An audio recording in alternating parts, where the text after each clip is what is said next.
सुप्रभातम बच्चों, online classes में आपका स्वागत है। बच्चा कक्षा 12वीं की हिंदी गद्य खंड के अंतर्गत आरोह पाठ्य पुस्तक से पाठ संख्या 11, पाठ का नाम है बच्चों भक्तिन। और ये पाठ किसके द्वारा लिखा गया है? जो प्रसिद्ध कवित्री और लेखिका हुई हैं महादेवी वर्मा जी के द्वारा। तो बच्चों, मैं आपको महादेवी वर्मा जी के बारे में कुछ बता देता हूँ, उनके जीवन चरित्र के बारे में। महादेवी वर्मा जी का जन्म 1907 में उत्तर प्रदेश राज्य के फर्रुखाबाद ज़िले में हुआ था। कहाँ हुआ था बच्चों? फर्रुखाबाद ज़िले में। इनकी प्रारंभिक शिक्षा इंदौर में हुई थी। इंदौर मध्य प्रदेश में पड़ता है। अपने ही देश में नारी शिक्षा के प्रसार के लिए, क्योंकि इनका जन्म उस समय हुआ था जब किसी भी के घर में अगर बेटी का जन्म हुआ है तो एक तरह से अभिशाप माना जाता था। बेटी की परवरिश में, बेटी की शिक्षा में कोई विशेष ध्यान नहीं दिया जाता था। जब महादेवी वर्मा जी को इन सब बातों को पता चला, यहाँ तक कि बेटियों को मार भी दिया जाता था कि बेटियों के साथ क्या शोषण हो रहा है, तो नारी समाज को जागृत करने के लिए इन्होंने अथक प्रयास किया, बहुत योगदान दिया। स्वतंत्रता आंदोलन में भी बढ़ चढ़ करके भाग लिया। काव्य के अतिरिक्त इन्होंने गद्य साहित्य में भी अपनी रचनाओं का सृजन किया है। 8 वर्ष की आयु में ही, 8 वर्ष में तो बच्चा ठीक प्रकार से लिखना भी नहीं ठीक सीख पाता, तो 8 वर्ष की आयु में ही इन्होंने 12 मासा जैसी कविता लिखने वाली महादेवी वर्मा जी प्रमुख थी। इनकी जो बच्चों रचनाएं हैं, निहार, रश्मि, नीरजा, शांति गीत, दीपशिखा आदि, इन्हें भारत सरकार के द्वारा अनेक पुरस्कार भी प्रदान हुए। ज्ञानपीठ पुरस्कार और भारत सरकार की ओर से 1956 यानी 1956 में इन्हें पद्म भूषण पुरस्कार भी सम्मानित किया गया। और 11 सितंबर 1987 में महादेवी जी का देहांत हो गया। तो बच्चों, ये जो भक्तिन पाठ है महादेवी वर्मा जी ने जो लिखा है, अपनी सेविका, उनकी सेवा करने वाली या उन अपने साथ रखने वाली एक ऐसी ही महिला का चित्रण किया है। तो पाठ को प्रारंभ करते हैं। आपके पाठ पुस्तक होगी, अगर नहीं है तो अति शीघ्र खरीद लीजिए। तो महादेवी वर्मा जी बताती हैं कि भक्तिन छोटे कद व दुबले शरीर की गांव में रहने वाली स्त्री थी। कद कैसा था? छोटा कद था और दुबला शरीर था। गांव में रहने वाली थी। उसकी छोटी आंखें थी, पतले ओंठ थे और अपने गले में सदैव कंठी माला पहने रहती थी। वैसे भक्तिन का जो असली नाम था वो था लक्ष्मी। क्या नाम था बच्चों? असली नाम लक्ष्मी, लेकिन महादेवी वर्मा जी उनको भक्तिन कहती थी। लेकिन वह अपने नाम के ठीक विपरीत थी।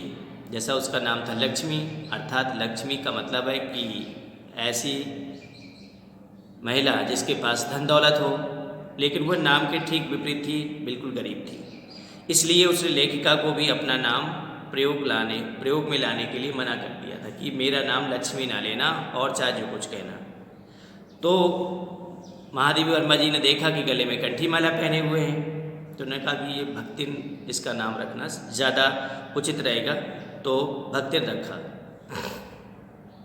जो भक्तिन की जो सौतेली माँ थी उसके बारे में बताया है। लेखिका बताती है कि झूसी गांव में एक प्रसिद्ध योद्धा की लड़की लक्ष्मी का पालन पोषण उसकी सौतेली माँ ने किया था। कौन से गांव की बच्ची? झूसी। और सौतेली माँ तो सौतेली होती है, बच्चों के साथ भेदभाव करती है।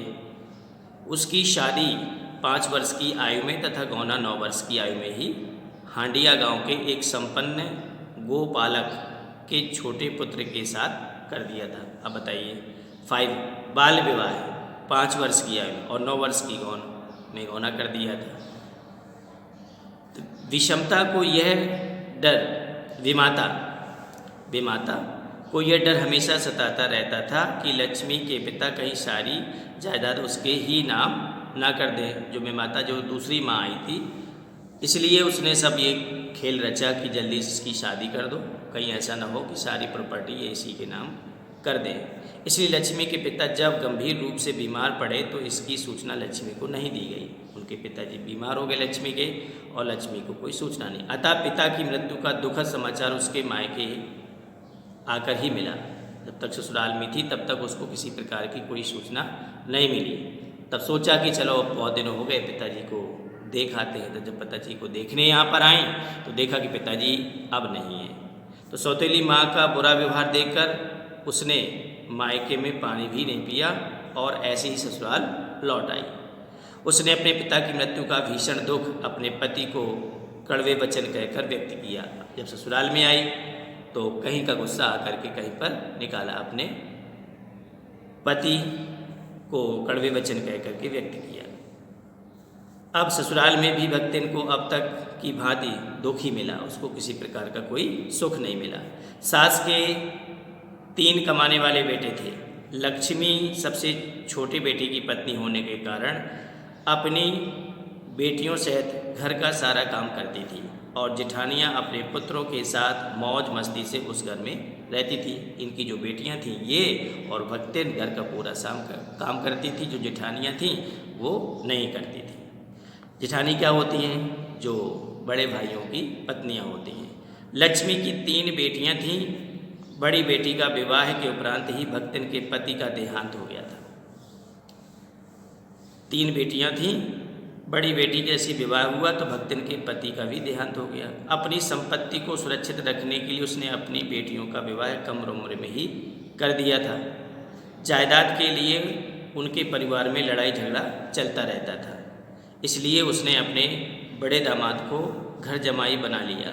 लेकिन भक्तिन का दुर्भाग्य जैसे ही उसके साथ साथ चलता हो, क्योंकि शीघ्र ही उसके बड़े दामाद का भी निधन हो गया। तो कह सकते हैं कि उसके जीवन में एक एक करके जो परेशानियां थी, विपत्तियां थीं, वो आती ही गई।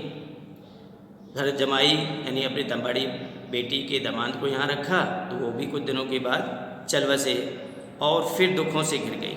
वह जेठ का लड़का भक्तिन की संपत्ति पाने के उद्देश्य से अपने साले से उसकी बड़ी बेटी का विवाह करवाना चाहता था कि जो संपत्ति है वो मेरे साले को मिल जाए। लेकिन उसकी मनसा को भागती हुई लड़की ने विवाह करने से मना कर दिया। जेठ के लड़के का साला लक्ष्मी की बड़ी बेटी से शादी करने की जिद में ज़बरदस्ती घर में घुस गया तो बड़ी लड़की ने उसे अच्छी तरह पीटा। उस युवक ने सभी से झूठ बोला कि इसी लड़की ने मुझे बुलाया था। उसकी बातों में आकर पंचायत ने भी उन्हें पति पत्नी की तरह साथ रहने का निर्णय सुना दिया। तो कह सकते हैं बच्चों को ये जो पाठ पढ़ा और पढ़ने से ये लगता है कि जो व्यक्ति निर्धन है, असहाय है, उसको कई तरह से सताया जाता है, जबकि पंचायत ने भी गलत निर्णय सुनाया। उन्हें दुखी होकर भी पंचायत का निर्णय मानना पड़ा, किंतु अब घर में गरीबी रहने लगी, झगड़ा होने लगा तथा लगान समय पर न चुका पाने के कारण जमींदार ने भक्तिन को दिन भर धूप में खड़े रहने का दंड दिया। ये सजा है आपको। अब बताइए, इस अपमान और कलंक को भक्तिन सह न सकी और वह कमाने के उद्देश्य से शहर में आ गई। तो बच्चों आज इस पाठ का इतना ही अंश शेष कल भेजेंगे। आपने पढ़ा कि जो गरीब और असहाय लोग हैं किस प्रकार से उनको सताया जाता है, और जो सबल है, जो हर तरह से सक्षम है, समाज भी उन्हीं की तरफ हो जाता है और उनकी ही बात करता है, और गरीब और असहाय का कोई नहीं होता है। तो पाठ को पढ़िएगा, विस्तार से समझिएगा। आज की वीडियो में इतना ही। धन्यवाद।